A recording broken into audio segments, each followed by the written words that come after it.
My name's Joel Carlson. I live in Moise, Montana, which is on the Flathead Indian Reservation, and bird watching is my hobby.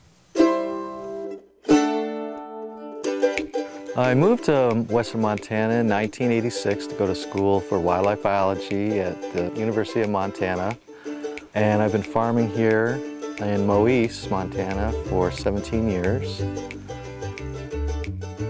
On the farm here, since I'm so interested in birds, I keep a daily log of every bird I see on the farm and what it's doing, whether it's using the farm as a food resource or just flying through or is roosting. And to date, we have about 146 species we've seen here on the farm.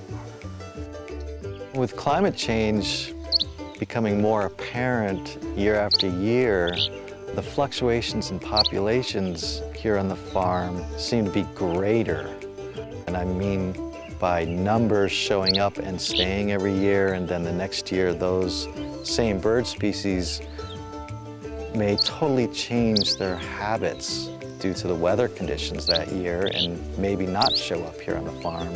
We've had an increase in insect eaters such as kingbirds and flycatchers, western wood pewee, Lasley buntings, yellow warblers, and the swallow species.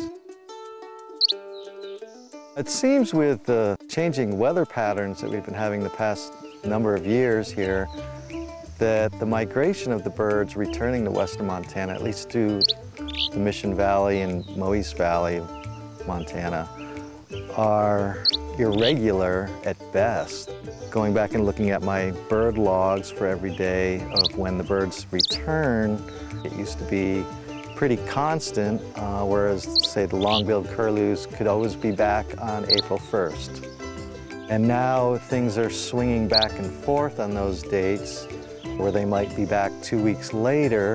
And I've been seeing this in quite a few different species, where if the weather's really bad, then they hold off and then come through really quickly in large flocks, and other years they might bypass us completely and not even show themselves on the farm. After keeping bird logs this long, I can just see the value in keeping these logs, and I'm going to keep continuing to do this and pass the information along to whoever actually would like to see it and look for themselves to see the changes that are happening here in western Montana with bird populations and climate change.